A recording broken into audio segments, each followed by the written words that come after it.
సేపు నుంచి వెయిట్ చేస్తూ ఉన్నారు ఎండలో చెమటల్లో. ఏమనుకోవద్దు, నాకు అక్కడ ఎస్పీ గారితో మనకి ఒక అన్ఎక్స్పెక్టెడ్ ఈవెంట్ అయితే ఎస్పీ గారి ఆఫీస్లో కొంచెం టైం పట్టింది. తర్వాత మధ్యలో ఒకళ్ళిద్దరి దగ్గర ఆగాల్సి వచ్చింది. ఏదేమైనా మీరు అందరూ ఓపిక్గా ఉన్నారు కలవటానికి. Thank you. మొన్న వచ్చిన రోజు ఆ రోజు కుదరలేదు ఎక్కువసేపు మీ అందరితో ఉండడానికి. ఇప్పుడు కూడా చాలామంది ఉన్నారు. అందరి పేర్లు ఇంకా బ్రెయిన్లోకి ఎక్కాలంటే టైం పడుతుంది. బట్ వచ్చే ఒక సంవత్సరం రోజుల్లో మెల్లగా ఎక్కువ మందిని 1-4 సార్లు కలిస్తే కొద్దిగా రిజిస్టర్ అవుతుంది. ఏమనుకోమాకండి. మీకు రాష్ట్రం గురించి మీరంతా చాలా చైతన్యవంతులు. గుంటూరు జిల్లా ప్రజలంటేనే రాజకీయంగా చైతన్యవంతులు. మీకు నేను చెప్పేదానికన్నా మీకే ఎక్కువ తెలుసు. రోజు చూస్తూ ఉన్నారు బాధలు ఇవన్నీ. బట్ ఏదేమైనా మీరందరూ గుర్తుపెట్టుకోండి, నేను మీకు అండగా ఉంటానని మొన్న చెప్పాను, మళ్ళీ చెప్తా ఉన్నాను. ఎట్టి పరిస్థితుల్లో మీ మీద అమానుషంగా ఎవరు ప్రయత్నించినా కూడా వాళ్ళ పేర్లు గుర్తుపెట్టుకోండి, వాళ్ళు చేసినవి గుర్తుపెట్టుకోండి. ఎలక్షన్ అయిపోయిన తర్వాత రండి, తప్పకుండా మన ప్రభుత్వం వస్తుంది. దీన్ని ఆపటం ఎవరి తరం కాదు. చాలా మంచి విక్టరీ రాబోతోంది. సో ఈ గుంటూరు జిల్లాలో అయితే వైసీపీ వాసన కూడా కనిపించదు మనకి. కాబట్టి దాని గురించి అసలు భయపడాల్సిన పనే లేదు. బాబు గారికి కూడా తెలుసు, లోకేష్ గారికి తెలుసు కార్యకర్తల మీద ఎంత ఇబ్బందులు పెట్టారు, ఎంత అమానుషంగా ప్రవర్తించారు అనేది. సో ఏంటంటే వాళ్ళు చేసినవి అన్నీ మర్చిపోతారు అనుకుంటున్నారు, కొన్ని మర్చిపోలేనివి ఉంటాయి. తప్పనిసరిగా బదులు తీర్చుకుందాం అన్నిటికీ. బట్ ఏదేమైనా మీ గ్రామాల్లో ఏ సమస్యలు కావాలన్నా కూడా అన్నీ కూడా రాసుకోండి. ఎలక్షన్ అయిన వెంటనే నాకు సాధ్యమైనంత వరకు నేను ఎక్కడి నుంచి ఫండ్స్ తీసుకురావాలో అవన్నీ తీసుకొని వద్దాం.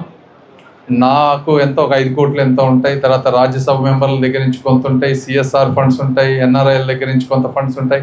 ప్రతి గ్రామంలో ఉన్నటువంటి ఎన్ఆర్ఐలు అందరినీ కలిసి వాళ్ళకి ఆ గ్రామం, ఎందుకంటే చాలామంది ఎన్ఆర్ఐలు కూడా ఈ గ్రామంలో చేయాలని ఉంటుంది. కాకపోతే ఊళ్ళల్లో ఉండేటువంటి పాలిటిక్స్ కానీ ఇంకోటి కానీ ఆ సపోర్ట్ చేసి వాళ్ళందరినీ తీసుకొచ్చి చేసే విధానం తక్కువ మందికి తెలుస్తుంది. మేము ప్రతి ఒక్కరిని రీచ్ అవుట్ అయ్యి ఒకళ్ళు రోడ్డు వేయాలనుకుంటే రోడ్డుకి వాళ్ళ పేరు పెట్టడమో, లేకపోతే స్కూల్ కట్టాలంటే స్కూలు, లేదు ఏదైతే వాళ్ళు చేయాలనుకుంటున్నారో వాళ్ళందరికీ నేను అండగా ఉండి వాళ్ళ డబ్బులన్నీ తీసుకొని వచ్చి గ్రామంలో మీరు ఎప్పుడు చూడనంతగా ఏదో ఒకటి మంచి పని అయ్యే విధంగా నేను ప్రయత్నిస్తాను. కాబట్టి దానన్నిటికీ మీ సహాయ సహకారాలు నాకు కావాలి. మనం కూడా ఊరు డెవలప్ అవుతుందని చూసుకోవాలి. రాజకీయాలు కొంచెం పక్కన పెట్టాలి. ఎలక్షన్ అయిపోయిన తర్వాత మళ్ళీ 4-5 సంవత్సరాల తర్వాత ఇంతకంటే ఎక్కువ మెజారిటీ వచ్చే విధంగా మనం వర్క్ చేద్దాం. ఓకే, కాబట్టి అది. తర్వాత మాకు ఆఫీస్లో పిఏలు 2-3 ఉంటారు. ఒక్కొక్క ఎంఆర్ఓ ఆఫీసులకు కొంతమంది, తర్వాత ఇట్లా ఒక్కొక్క డిపార్ట్మెంట్కి ఒక్కొక్క వ్యక్తిని పెడతాను నేను.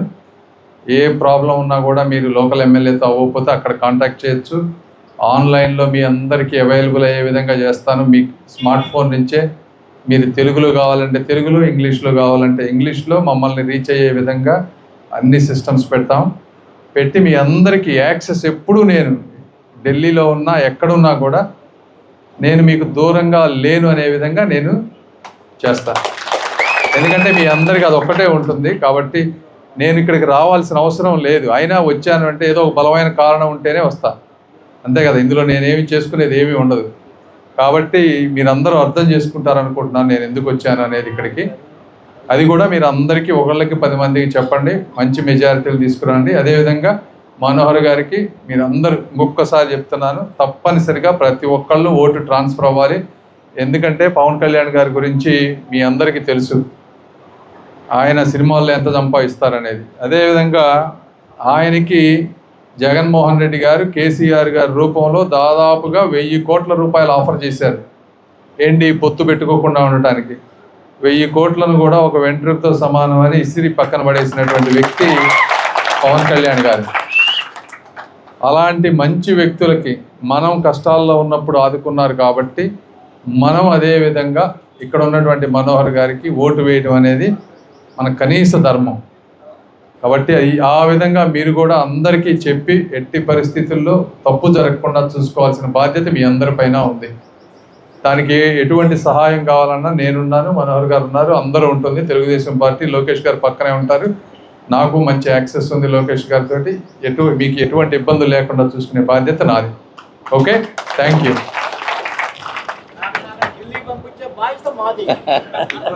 అది మీరు ఎలాగో చేస్తారు నాకు తెలుసు. సింబల్ ఒకసారి ఇది మన సింబల్ సైకిల్ ఆ సింబల్ గ్లాస్. మనోహర్ గారిది అంటే మీకు గాజు గ్లాస్ మీకు తెలుసు కదా, మనది సైకిల్. కాబట్టి ఎమ్మెల్యేకి పార్లమెంట్కి సైకిల్, ఇవన్నీ ఇక్కడికి వచ్చారంటే తెలియకుండా వెళ్ళారు అనుకోలే. బట్ ఏదేమైనా ఈ కార్యక్రమాన్ని ఎన్నిసార్లు చేస్తున్నటువంటి సామిరెడ్డి గారికి కానీ, కోటిరెడ్డి గారికి కానీ, రమేష్ గారికి కానీ, అందరికీ, అమృతరాజు గారికి కానీ అందరికీ నా హృదయపూర్వక అభినందనలు, కృతజ్ఞతలు. ఎన్నికలు వచ్చి కోడ్ వచ్చినా కూడా ఇసుక తీసుకెళ్తున్నారు అంటున్నారు. నిన్న పొన్నూరు వెళ్తే అక్కడ గ్రావెల్ తవ్వుతూనే ఉన్నారు అక్కడ కూడా. సరే, మళ్ళీ మేము కంప్లైంట్ చేస్తాం ఎలక్షన్ కమిషన్కి కానీ, ఎస్పీ గారికి కానీ, కలెక్టర్కి కానీ అందరికీ కంప్లైంట్ చేస్తాం. ఇంకెంతలే తోనేయండి, ఇంకో 10 రోజులు తవ్వుతారు, ఇంకో నెల తవ్వుతారు, అందుకంటే ఇంకేం తవ్వుతారు. కానీ 5 ఏళ్ళు తవ్వారు. చూద్దాం, కొన్ని రోజులు ఓపికగా ఉందాం. ఒకవేళ నేను ఢిల్లీ ఎక్కడన్నా ఉన్నా కూడా రవి ఎప్పుడు కూడా అందుబాటులో ఉంటారు. నేను కానీ మా బ్రదర్ కానీ ఎప్పుడు మీకు అందుబాటులో ఉంటారు. అర్థమైందా? సో మీకు ఇక్కడ ఉంది ఒక ఎంపీ కాదు, 2 ఎంపీలు అనుకోండి.